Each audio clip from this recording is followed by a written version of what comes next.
Hi, my name is Kayla and I'm a student nurse practitioner with United States University. Today is January 19th, 2026. And today I'm going to be doing a cardiac assessment for my clinical class. So let's get started. Today, this is my patient. Do you agree to being filmed for training and quality purposes and allowing it to be posted to YouTube for grading? Yes. Awesome. Okay, perfect. And then this is a view of the room. Amazing. This is the ceiling. This is the floor. And then these are my training materials that I will be using today. We will be using a card for GVP, and then the Snellen chart has a metric measurement on it. So let me make sure I'm in camera. And then, okay, cool. So this is the Snellen chart.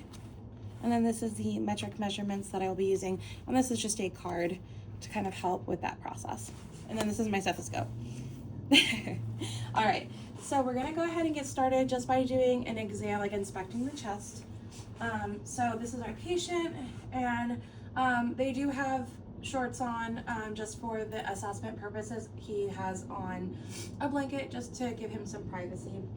So we're gonna take a look at the chest wall. There's no visible like heaves, or when you touch the chest wall, there's no palpable thrills or heaves as well. Sternum is midline. There doesn't seem to be any deviation or changes or expansion in the chest wall. There is no aortic or abdominal pulsation. And then the point of maximum impulse, it's kind of difficult to feel because he does have a lot of tissue around the chest, but there is, like, you can feel faintly. Now we're going to go ahead and take a look at the carotid pulse. So if I can have you go ahead and turn your head towards the back of the couch. Good, thank you. So just looking, you can see the point of maximum impulse is here. It feels like a +2. Patient's skin is warm to touch, but not too warm. And then we're going to go ahead and measure. So you're going to take your card and place it at the highest point of maximum impulse, and then I'm going to use my measuring device and see where it measures. And he's measuring at about 1.5 to 2 centimeters, which is good. We're looking for somebody who is less than 3 centimeters of pulsation, which indicates that he's not at risk for fluid overloading. So now we're going to go ahead and listen to the carotid artery. So go ahead and take a deep breath and hold. Good. Good. And then I'll listen with the bell. Good. And then you breathe. Good. So pulse is regular, it's controlled, it's not bounding. It's like a +3, I would say. And then go ahead and turn your head towards the TV. Good. And then we're gonna again feel the carotid. Good. And then I'm gonna listen with the diaphragm first and then the bell. Go ahead and take a deep breath and hold. Good. And then we're going to turn it over, assess for murmurs. Good. No murmurs heard on either side. You can breathe again. Good. And then face your head forward. Pulses were equal to both sides. They're both I would say like a +3 because it's a +2 when you get on the peripherals, but that's to be expected in the carotid where you're closer to the heart and you have a little bit more blood return with a little bit more vigor. He's warm on both sides, and yeah, everything looks great there. Now we're gonna move to the brachial artery. So we'll assess on both sides, the brachius. Here we go. Good, those are +2 and equal bilaterally. Now we'll assess the radial arteries, and I'm gonna switch positions.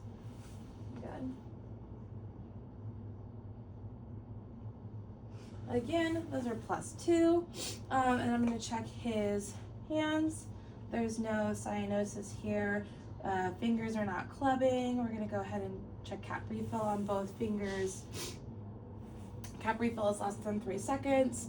So everything on the peripheral looks good. Now I'm gonna assess the femoral pulse. So we'll pull back and we'll assess. Good, femoral pulse is strong. I would say +2, 3. And it's equal bilaterally. Now we're gonna check the popliteal. Beautiful. All right, +2, bilaterally equal, bounding. And then we're going to check the tibial pulse. Again, +2, equal to both sides. The dorsal pedis, +2, and then again, like as you're getting down farther away from the heart, these pulses are getting a little less strong. So I would assess that at a 2, 3. These would be like a 1, 2, but they're still very strong and equal bilaterally. Cap refill is less than 3 seconds on both sides, and then I'm not noticing any varicose veins on either of the legs. So now we're gonna go ahead and assess the sound of the chest. So I'm gonna have you go ahead and sit up. Good, amazing. And then yeah, sit at the foot edge of your bed, couch, and then scoot a little bit more off if you don't mind. Okay, great. So now that they're sitting up, you can see the chest is also still symmetrical in that position.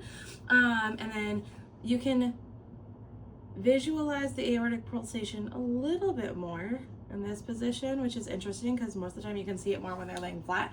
And then the point of maximum impulse, go ahead and lean forward for me. Good, it's stronger. You can feel it now because as it pushes against that breast tissue, you can feel it a little bit more, especially for somebody who's a little bit more athletic and has a little bit more tissue in that chest area. Now we're gonna go ahead and take a listen. So we're gonna start with the diaphragm and we're gonna go through all of the locations first. We're gonna start at the second intercostal space on the right sternal border. This is the aortic valve, and S2 is greater than S1 here. And it's regular. The rhythm is like consistent. There's no unsuspecting sounds. Now we're gonna move to the left intercostal space, still the second intercostal space, left sternal border. This is the pulmonic valve. And again, S2 is greater than S1. Everything is rate is regular, rhythm is regular. And then now we're at Erb's point. S1 and S2 are equal at this site. Good. Now we're gonna move to the tricuspid valve. This is the fifth intercostal space, left sternal border. Everything sounds good.